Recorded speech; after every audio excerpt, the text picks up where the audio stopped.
Hi, good evening. Welcome to tonight's session. And so I'm so happy to welcome you to Lead the Way, Unlocking Your Inner Leader. And so I know a lot of you have been so busy today participating in all these sessions. And so just wanted to send a warm welcome. And I know it's, the end of the day, it's even early evening and it's getting dark so soon now. So stick with it. And we're gonna start the session off with a little bit of a stretch. And what I want you to do is I want you to take your right hand. I want you to place it on your shoulder blade, and I want you to give a big pat on the back for being here this evening. And really taking a step forward in unlocking sort of the inner leader that's within all of us. So let's jump in and get started. First and foremost, who is speaking to you today? I think it's always important to understand, who's in front of you. Where is this information coming from? Who is this person, this stranger? So I want to welcome you to this session. My name is Nicole. First and foremost, I am a sales leader. I've been in sales leadership for a number of years, and I've got some credentials up on the screen, and sure, that matters too, to kind of give some context to who I am and my education. But first and foremost, I'm a certified sales leader. Yes, Curtis has got his hand up. Hi, I just wanted to say I think the slides aren't changing. Oh, okay. Sorry about that. Let me try to go back one. Can you see the first one, Curtis? Right now, it's the your first slide. Lead the way. Okay. And then can you see this one where it's my face? Yeah. No, And I just said it's your video. all right, let's try this again. And this is why we get in here early. All right, let's share this again, and hopefully you'll be able to see. How does that look? Great. Yeah. Thank you. All right, perfect. Wonderful. I was mentioning some of my credentials. So I'm also what's called a Maxwell certified trainer, speaker, and coach, and a, personality disc consultant as well. I've been in business and leadership for over 20 years, and I've got some education behind me. I do have a bachelor's degree. And in 2025, I'm still in school. I will be graduating finally with my master's in education. And so I qualify myself as what's called a lifelong learner, just like all of you. So that's a little bit about me, and the little pup on the screen, that's Charlie. And so he's right here with me in the office today, speaking to you guys. All right, let's jump in. First of all, I promised a workshop. And so if you came to this session today just to tune in, that's fine. But if you're here to get something out of this today, I want you to grab a piece of paper, grab a pen, or take some notes on your phone, whatever feels best for you. But I want you to reflect about, what does leadership mean to you?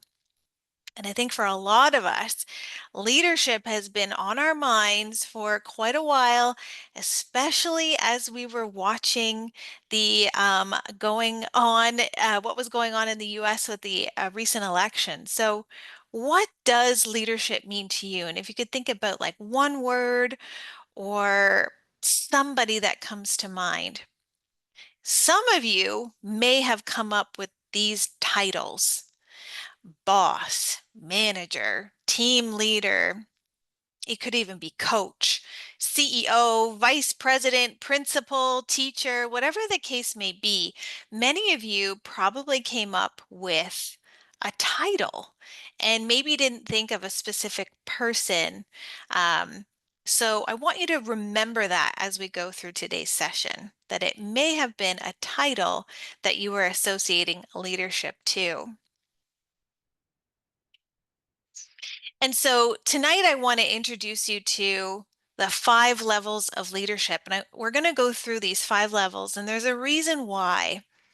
I didn't actually come across these 5 levels of leadership until about 2 years ago. And if I had known about them sooner, I probably would have been further along in my leadership journey as a result. So this is kind of the bulkiest part of our workshop today, and I want to get through it really with some good tangible examples for you to take away. And then we're going to dive into a little bit more about what this can mean for you in your leadership journey. All right, you ready to jump in? Feel free to put anything in the chat, by the way, as we go through. It's great for me to see that you're absorbing this information and engaging with it too. So level 1, position. What this means is that people follow you because they have to. Oh, we've got a raised hand. Should I pause? All right, I'm going to Oh, keep no. going until, oh, Curtis is coming off. It's better, folks, if you just use the Q&A and I can have the questions asked for you. Perfect. Thank you, Curtis. So level number 1 is position. And actually, let me step back just a quick sec. I didn't come up with these 5 levels of leadership. This is something that author John Maxwell came up with years and years ago. And it actually started as 5 levels of influence and then morphed into 5 levels of leadership. But John Maxwell is an incredible author, leader, teacher. And if you haven't read one of his books, I strongly recommend you pick one up. And he always refers back to these 5 levels of leadership. And so this is not something that Nicole created. This is something that John Maxwell created. So position is the first level of leadership. And that's where people follow you because they have to. So an example here is a team captain or a club president. So they've been elected as the person that's got authority. And so you have to report into that person. People follow you strictly because of your position. Okay. Then we move up into level number 2. And level number 2 is the permission stage. And this is where things get better for leaders because people follow you because they want to, not because they have to. And so an example here is someone that you like and trust. So as we go through these levels, try to think of one person that kind of qualifies as these type of leaders for you. So level number 2, someone you really like and trust, and that's why you follow them. Level number 3 is the production level. So people follow these leaders because of what they have done for the organization. And the organization, by the way, it can be anything. It can be a board of directors, it can be a sports team, it can be a club that you sit on at school, like it can be anything. An example here is a team captain of like maybe a sports team who leads performance well in games. So people follow them because of the results that they produce. Level number 4, we're getting closer to the pinnacle here. This is people development. And this stage of leadership often takes quite a number of years to get to because this is where people follow you because of what you've done for them. And in level 4, I want you to think about a mentor. And a mentor could even be a teacher. So great leaders help other people grow. And that's why they're almost at that pinnacle level, is they're able to reproduce great leaders. They're able to add a lot of value to other people. And then finally, the pinnacle level, the level 5 leadership, respect. And people follow you because of what you represent. There's 2 examples I want to share with you here. And by the way, level 5 is about legacy and influence. So it takes a long time. People often don't reach level 5 leadership until well into their senior years of leading teams and organizations. So I think about Greta Thunberg, who is an amazing environmentalist. People follow her because of what she represents. She doesn't have a formal title, but people follow her because of who she is and what she represents. And Malala, I think of her as well as being a leader without a title, that people follow her because of what she represents. So she's at the pinnacle level of leadership. So I want you to think of these as we go through. I mentioned titles. right? A couple slides back, I said, what do you think of when it comes to leaders? And oftentimes people associate leaders with titles. And leadership isn't about your title. And there's a book on this if you want to pick it up. It's actually called Leading Without a Title. And it's fantastic if you're just trying to break into a leadership role or break into trying to become a leader down the road. But leadership is about your actions, and it is about the qualities that you possess and how you make other people feel when they're around you. And we're going to do an exercise about making people feel as if you're a leader without a title. Okay? So, how do we lead without a title? You're probably sitting there going, Nicole, that's great. Like, I'd love to be a leader someday, but I'm just not in the position to be that person right now. And so there are steps in order to take to get to the position where you can feel as though you're leading, but you don't have to possess that title. You don't need to be CEO, president, vice president, whatever the case may be, but you do have to possess some qualities of leaders. And so great leaders have many, many, many qualities. I've picked only a few that really stand out to me when I think about phenomenal leadership. And number one is empathy. Being able to understand the perspective of another person is a very difficult but necessary quality when you want to lead effectively. And I want to mention that empathy and sympathy are very, very different qualities. Empathy is the ability to feel with somebody. Sympathy is strictly feeling sorry for somebody. Number two, integrity. It's doing the right thing even when nobody is watching you. And it's doing the right thing even if you're not going to get credit for it. It's a tough one. Number three, initiative. This one's really tricky because it means taking action to help others without waiting to be asked. So it's taking that initiative, it's thinking forward, thinking ahead. What would so and so want from me in this moment? Let's do it. And then number four, I know this seems a little odd and maybe a bit silly to you, but positivity. Bringing a really great attitude always inspires people around you, and that's what leadership is about. So we're going to put this into practice. It's your turn. So we're going to do a little bit of an exercise together. Again, you can do this with pen and paper. You can do this on your phone. I'd love for somebody to interact in the Q&A or in the chat, as Curtis mentioned. So, feel free to interact there, and then we can kind of dissect this together. So, are you ready? It's your turn. I want you to think of one leader in your life who has made an impact on you in a positive way. Examples of this can be a parent, a teacher, a boss, a sibling, a friend, an influencer. Maybe you have a social media influencer in your life that has made an impact on you. And I want you to write three leadership qualities that they possess. And out of these qualities, how do they make you feel when you're in their presence? So I'm going to read this again. I want you to think of one leader in your life who's made an impact positively. And I'm going to pause for a second because Curtis has his hand up. Yeah, we got a question from JJ. For Hmm. initiative, how do you know when someone wants your help and when your help will only make things worse? That's an excellent question.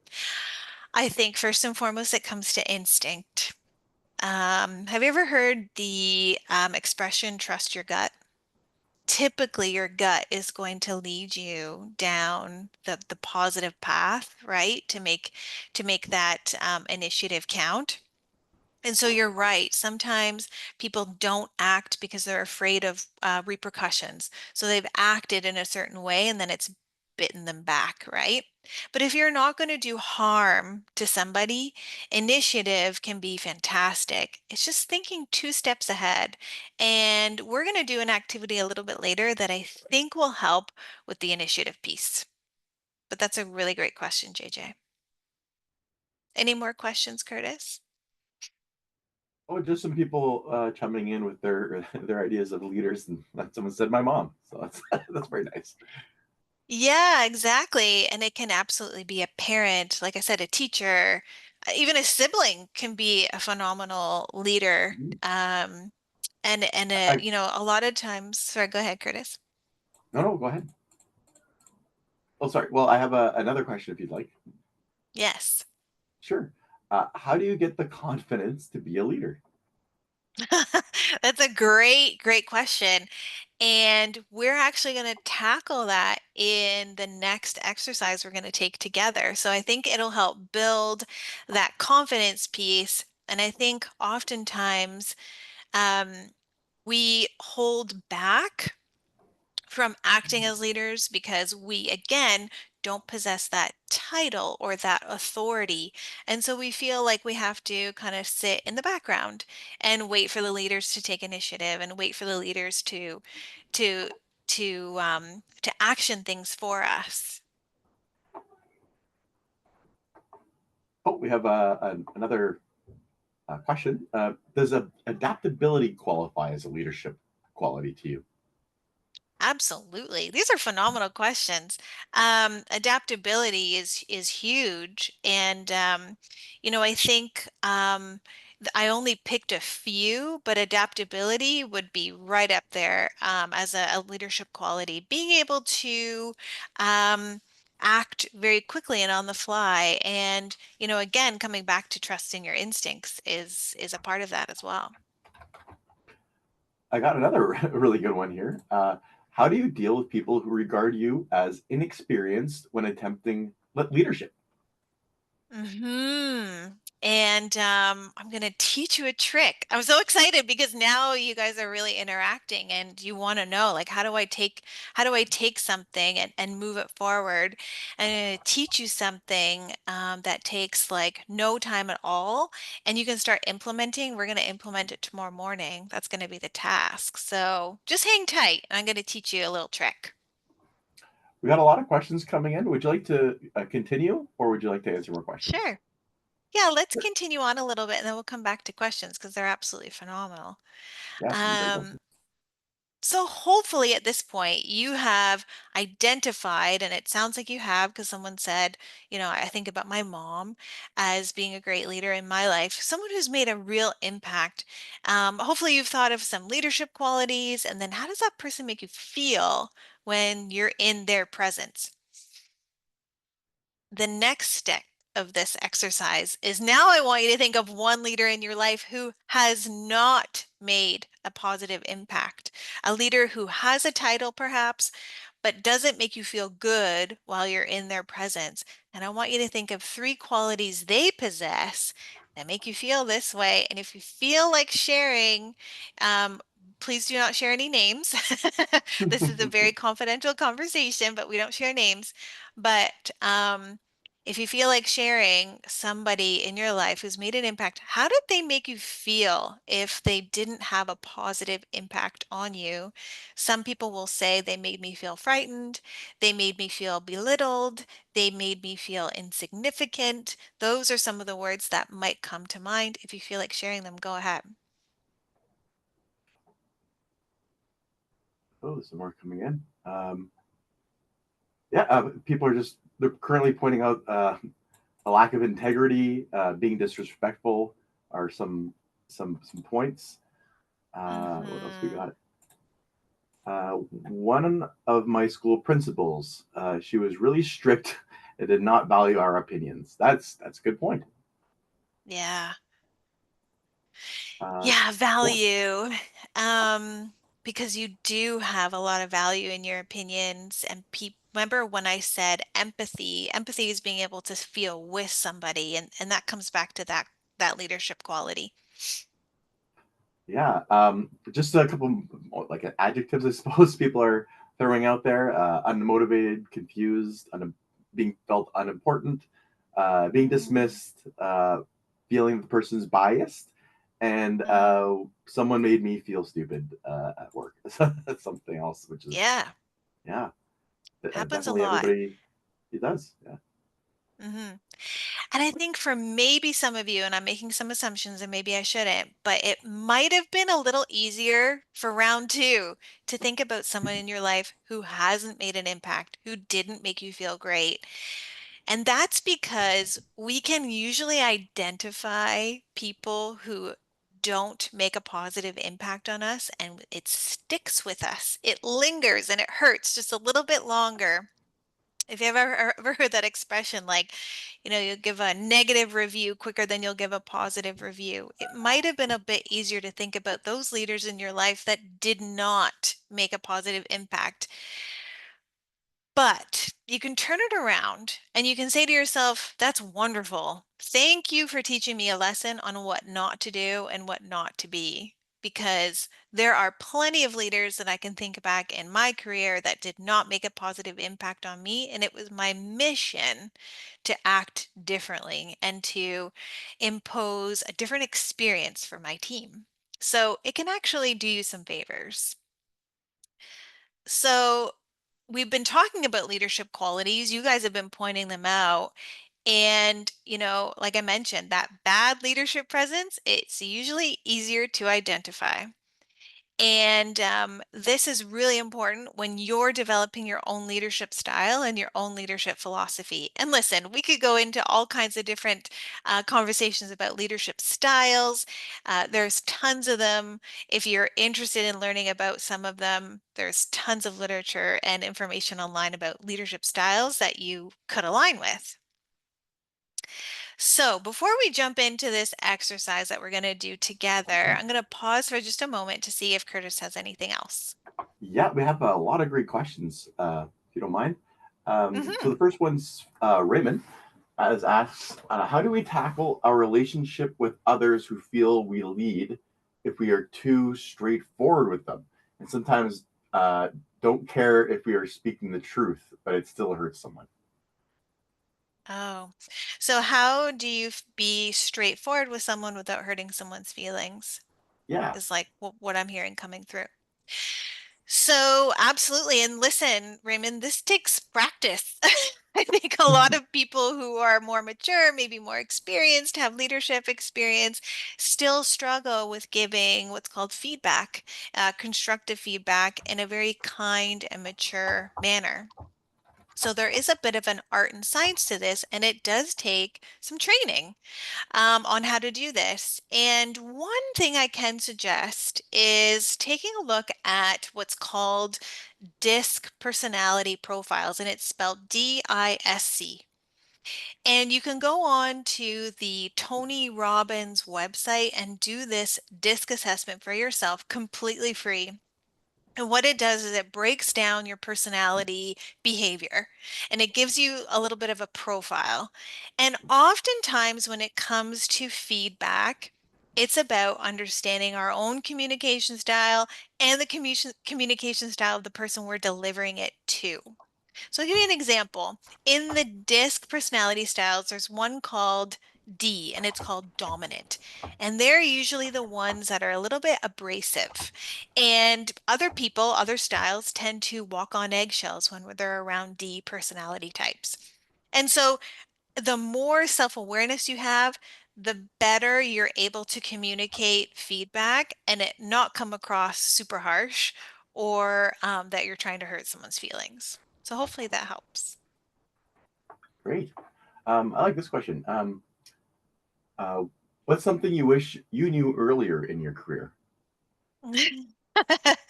Okay, it comes back to um, self-awareness. I wish I knew more about myself. And I know that that's kind of a interesting concept, but I wish I had leaned into my own personality style and owned it a little bit more. I'm what's called a steady style. So that means in a big boardroom, like that's featured behind me, I'm a little quieter. I'm a little more reserved. And so people often view that as being a bit meek, or they view it as being someone who's quiet and shy. But really, what's happening is that I'm absorbing all the information And then I'm only really going to speak when it has an impact. And so if I had known that about myself a little bit earlier, I would have just had more self-awareness and more confidence. That's a great question. That's that's great. Thank you very much. Another question we have is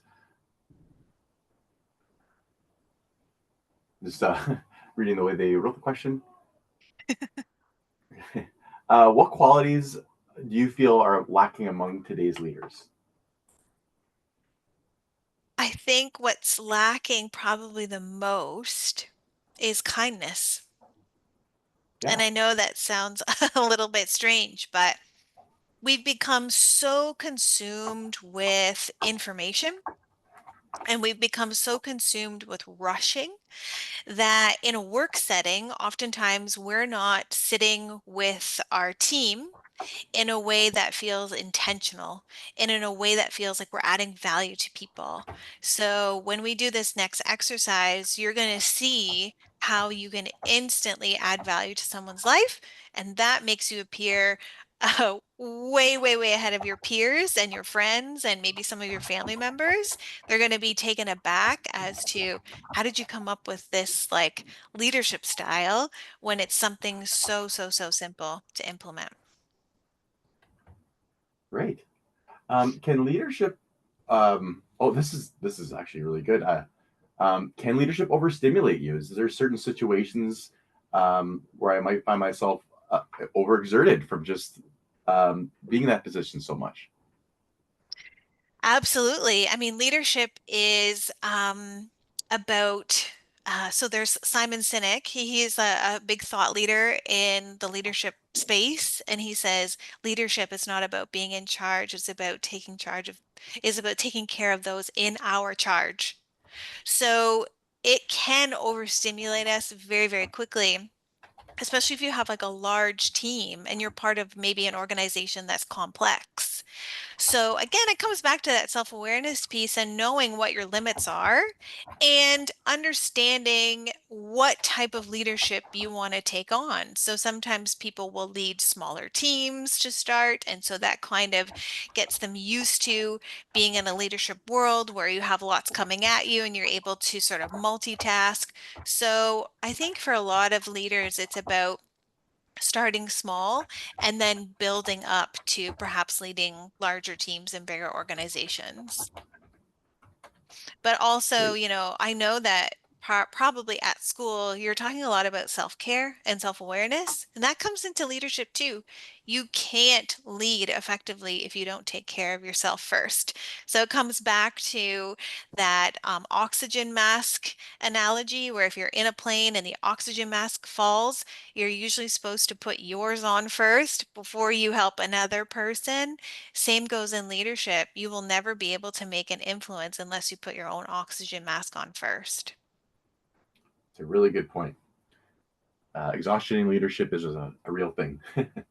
um, Yes. oh, this is a really interesting one. Rasha asks you, what's the most important risk you feel you've taken in your career and why? Wow, that is a good question. Yeah, pretty deep. It is. And I've stepped back from actually, I never thought I would say this out loud, but I've stepped back from two organizations because they didn't align with my personal values. And I Hmm. know that that can be really difficult for some people. Like, let's say you're not working yet, but let's say you're in a club at school or you're maybe on a sports team, but there's something that's not aligned. And when it comes back to that gut check, if there's something that's out of alignment, you're going to feel it and it's going to resonate inside like emotions, right? And so there were two instances where I took a step back from the organization I was working with and decided it was no longer a fit and stepped back without a job lined up right after it. Now, at this point in my career, I had built great credentials. I had a great reputation. I was delivering results. So I knew that if went back into the market, I was probably going to find something and find the right organization for me. So I don't always suggest leaving an organization before having something lined up. But when it truly doesn't align, that can be a very bold move, but it can be a great, great opportunity as well. I'll just quickly just say we have about 10 minutes left, and I just want to make sure you get Perfect. to talk about everything you wanted to, but you do have a lot of Okay. excited people with questions. So That's thank great. you. Okay, let's do this activity together because this is what's going to propel you forward in your leadership journey. You ready? Okay, and it only takes a few minutes. So, a single positive interaction or gesture can brighten someone's mood around you. When it comes to leadership, our role in this, the role that we play, is to add value to others. If the only thing you walk away with today is how do I add value to others, that's leadership. That's it. So, what I want you to do is remember that when you make somebody feel good about themselves, if you do something good for somebody, it adds 4 minutes of a little bit of a dopamine hit and they feel happy for 4 minutes. But on the contrary, if you have a negative or hurtful interaction with somebody, that can stick with you for over 4 hours. And why is this? Because our brains are wired with a what's called a negativity bias, right? Remember we talked about that negative leader and there were all kinds of stuff going on in the chat about, yeah, I know exactly who I'm thinking about, who's a negative leader to me. The same thing happens when we have an interaction with someone that's negative. We hang on to it. We keep it inside for a little bit longer. And it's these negative interactions that really impact our day. And so, if you want to start being a leader without a title, here's how we start to add value to other people. So, this is your task. I want you to think of one small thing you do for someone who isn't a friend, who is not a family member, but just because it feels right without expecting anything in return. So if you start adding 4 minutes to people's days, it's amazing how much you will make an impact on other people and you will start to embrace this leadership mindset. So I'm going to give you two examples. One example of this is um, I smile when I walk around. I smile at strangers. I smile in the mall. I smile when I'm walking the dog. That is one small thing for someone that's not a friend, not a family member, but I just do it because it feels right. The other example I have is a colleague mentioned to me that every time they see a shopping cart in the parking lot, they take it back to the little cart return because they don't want it to hurt someone else's car. Okay, that's how you start adding 4 minutes of positivity to people around you. That's harnessing the power of leadership. Okay. And so hopefully you've thought of like one small thing. It can be so tiny. You don't even realize you're doing it. Maybe it's when you get home from school, you put your shoes away because it drives your mom crazy that you leave them out, right? It can be like, oh, I said family. Never mind, that doesn't apply. But it's one small thing that you do when no one's looking, when no one's paying attention. Yeah, I'm going to I pause just for a second. someone threw out there that they love giving gratitude to bus drivers when they Hey, reach their that's a great destinations. one. Yeah, Perfect and example. someone else mentioned they've been using affirmations, and that's been helping a lot. Affirmations are a wonderful leadership tool. And if you're into affirmations and the power of positivity, the other thing is increasing your vibrational, your positivity vibration. So there's some research that's been done on this about how it can impact you as a positive leader in other people's lives. So before you go to sleep tonight, I want you to think about in the morning, what can I do? Or maybe it's tonight even, but how can I add 4 minutes of happiness to someone's day tomorrow? And it could be as soon as I get on the bus, or it could be I saw, a piece of trash outside and I decided to pick it up and put it in the garbage, right? It could be just something so small. And this, when you go through your day, you're going to start to think about, hey, how can I add 4 minutes? How can I add 4 minutes? And when you meet positive leaders, they make the biggest impact. And that resonates with people. So there's two quotes I'm going to leave you with, and then we'll just leave a little bit of time for some interaction at the end. But everyday intentionality adds so much value to people. So the more you can be intentional with your behavior towards other people, elevates your ability as a leader. The other one is leadership is not about titles, positions, or even flowcharts. It is, though, about one life influencing another. So I want you to keep hold of that if you need to like write it down, or maybe you're going to even pick up one of John's books after this conversation today, or do a little bit of research about him online. But he's made a big impact in my life and career. So I'm going to just open it up for more questions or comments. Sure. Um, I'm just going to check the most recent ones to make sure that the anything people in the hospital. Oh, someone's saying that they volunteer at the hospital. They like to visit elderly patients, and they're part of a Wow. program that does it. That's great. Amazing. That Um, is amazing. um, Out of all the levels of the previous slides, which one is most lacking? Um, I guess they're I guess they're referring to your past jobs. I guess which ones felt like actually, I'm not sure what they're trying to say. I'm gonna move on to another question. What happens Sure. when what happens when leadership conflicts with teamwork? Hmm. Happens when leadership conflicts with teamwork.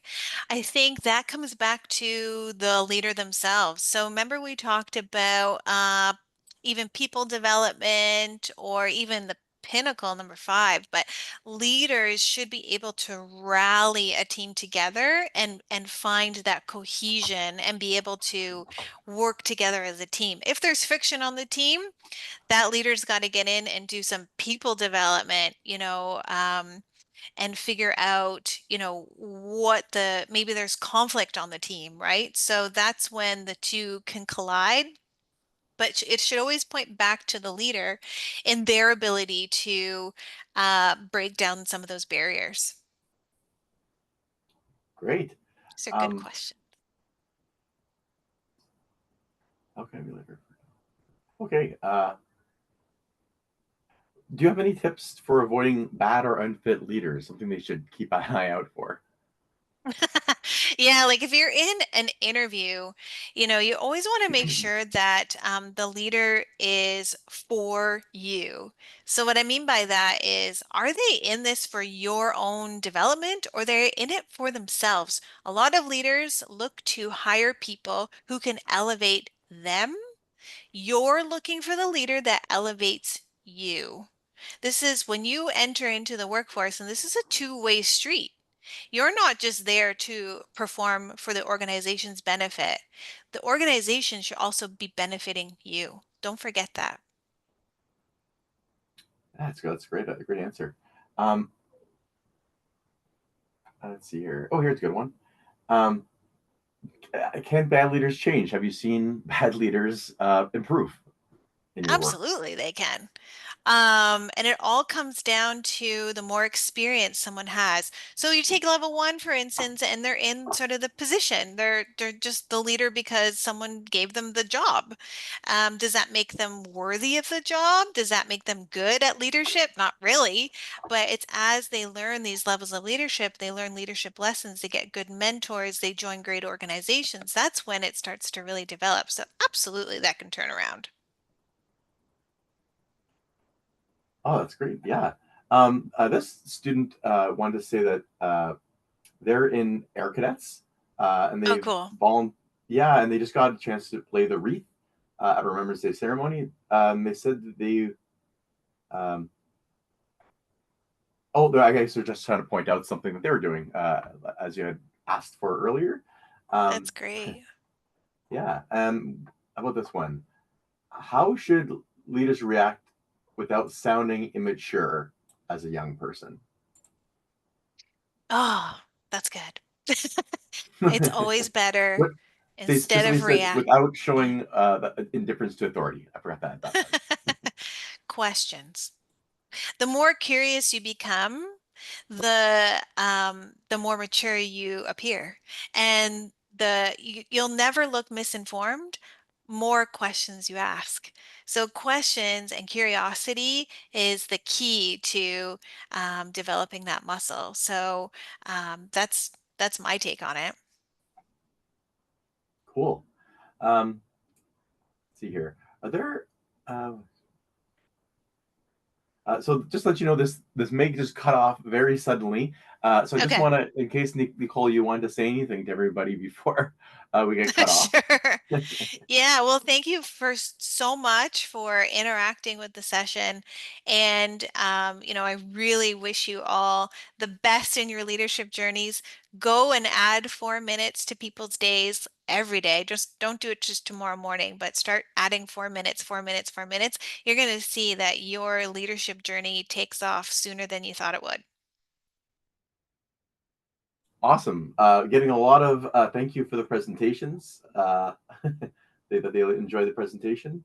And how do you, if you got another chance for some questions, I'll throw one out here. Sure. Um, how do you manage different group dynamics as a leader? Hmm. Specifically working in it's another group project sort of question, I think. Ah, and I think again that comes back to curiosity and questions. Obviously, patience and empathy plays a role in that too. I think a lot of people just get frustrated. They let their emotions take over. Sometimes it is a little bit of a maturity thing too. It's kind of a muscle that you develop over time. But the more patience you can have, the more empathy towards other people, and the more curiosity you have towards others, kind of helps through that journey. Cool. I like this is a really good one too. It kind of follows the bad leadership, quote unquote. If you see if bad leaders can change, how do you make everyone forgive you? I think what she's trying to say is how would you win people back afterwards Add four until you're minutes. changing? Keep adding 4 minutes because they're going to remember those terrible interactions with you, but 4 hours or beyond, and then they'll drop it. But the more you start adding positivity to other people, start noticing things, commenting on how they look today, asking questions about how they're doing, adding 4 minutes, that's exactly the right path you need to take to get into like a positive mindset when it comes to leadership. Awesome.